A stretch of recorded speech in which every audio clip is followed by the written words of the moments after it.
नमस्कार दोस्तों, मैं तेजल आप सभी का स्वागत करती हूँ आज के हिंदी करंट अफेयर्स क्विज सत्र में। आज के क्विज का पहला सवाल, पश्चिमी और मध्य क्षेत्र के पहली प्रधानमंत्री गतिशक्ति क्षेत्रीय कार्यशाला कहाँ आयोजित की गई थी? सही जवाब है गोवा। पश्चिमी और मध्य क्षेत्र के पहली प्रधानमंत्री गतिशक्ति क्षेत्रीय कार्यशाला गोवा में आयोजित की गई थी। कार्यशाला में योजना के लिए केंद्रीय मंत्रालयों और राज्य विभागों द्वारा राष्ट्रीय मास्टर प्लान अपनाने के मामलों के उपयोग पर चर्चा की गई और कार्यशाला ने राज्य और केंद्रीय मंत्रालयों विभागों के बीच सीखने के लिए एक मंच के रूप में कार्य किया।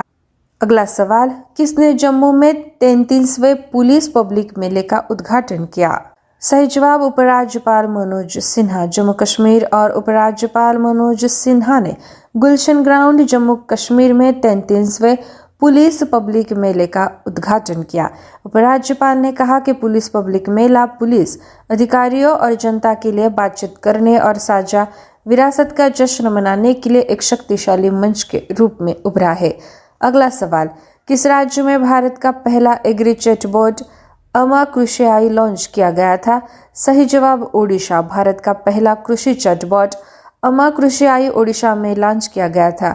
यह 10,000 से अधिक किसानों को शामिल करने वाली एक पायलट परियोजना के तहत चलेगा और अगले 2 महीने में पूरी तरह से लागू किया जाएगा। अगला सवाल, किस राज्य में WHO mRNA वैक्सीन हब स्थापित करेगा? सही जवाब है तेलंगाना। सूचना प्रौद्योगिकी एवं उद्योग मंत्री KT रामाराव ने कहा कि विश्व स्वास्थ्य संगठन तेलंगाना में RNA वैक्सीन हब स्थापित करेगा। mRNA संक्रामक रोगों की बढ़ती संख्या से निपटने के लिए एक आशाजनक तकनीक बन रहा है।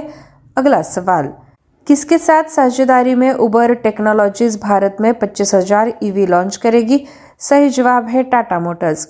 उबर टेक्नोलॉजीज 3 साल में राइड शेयरिंग के लिए भारत में 25,000 इलेक्ट्रिक वाहन पेश करेगी। उबर इंडिया और दक्षिण एशिया के अध्यक्ष प्रभुजीत सिंह ने कहा कि इन इलेक्ट्रिक वाहनों को उबर के बड़े साझेदार भारत की सबसे बड़ी इलेक्ट्रिक कार निर्माता कंपनी टाटा मोटर्स से खरीदेंगे। अगला सवाल, कौन सा मेट्रो रेल निगम भारत का पहला वर्चुअल शॉपिंग ऐप लॉन्च करेगा? सही जवाब है दिल्ली मेट्रो रेल निगम। दिल्ली मेट्रो जल्द ही मेट्रो यात्रियों के लिए मोमेंटम 2.0 नामक भारत का पहला वर्चुअल शॉपिंग ऐप लॉन्च करेगी ताकि मेट्रो यात्री उत्पाद खरीद सके, सेवाएं बुक कर सके और गंतव्य स्टेशनों पर ऑर्डर एकत्र कर सके। ऐप मेट्रो स्मार्ट कार्ड के तत्काल रिचार्ज और अन्य उपयोगिता सेवाओं के लिए स्मार्ट भुगतान विकल्प जैसी सुविधाएं भी प्रदान करेगा। 7वां सवाल, किसे विश्व मातृभाषा पुरस्कार से सम्मानित किया गया था? सही जवाब डॉक्टर महेश कुमार मिश्रा। ओडिशा में स्वदेशी भाषाओं को बढ़ावा देने के लिए भारतीय शिक्षाविद और सामाजिक कार्यकर्ता डॉक्टर महेंद्र कुमार मिश्रा को ढाका में प्रधानमंत्री शेख हसीना द्वारा अंतर्राष्ट्रीय मातृभाषा पुरस्कार से सम्मानित किया गया।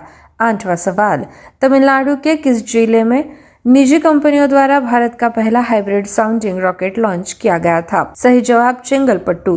तेलंगाना की राज्यपाल और पुदुचेरी की उपराज्यपाल तमिलिसाई सौंदरराजन की उपस्थिति में तमिलनाडु के चेंगलपट्टू के पट्टीपुलम गांव से निजी कंपनियों द्वारा भारत का पहला हाइब्रिड साउंडिंग रॉकेट लॉन्च किया गया। 9वां सवाल, किसने दुबई में गल्फ फूड 2023 में इंडिया पैवेलियन का उद्घाटन किया? सही जवाब है पशुपति कुमार पारस। भारत सरकार के खाद्य प्रसंस्करण उद्योग मंत्री श्री पशुपति कुमार पारस ने संयुक्त अरब अमारात में भारत के राजदूत श्री संजय सुधीर की उपस्थिति में गल्फ फूड दुबई में इंडिया पैवेलियन का उद्घाटन किया।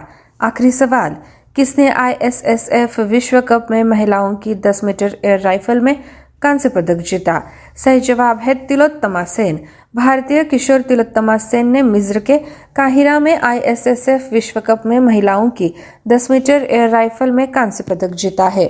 14 वर्षीय सेन ने 262 के स्कोर के साथ शीर्ष 8 रैंकिंग राउंड में समाप्त होने के बाद भारत के लिए दूसरा कांस्य पदक जीता, जो कुल मिलाकर 5वां है। दोस्तों, ये थी आज की daily current affairs quiz Hindi भाषा में।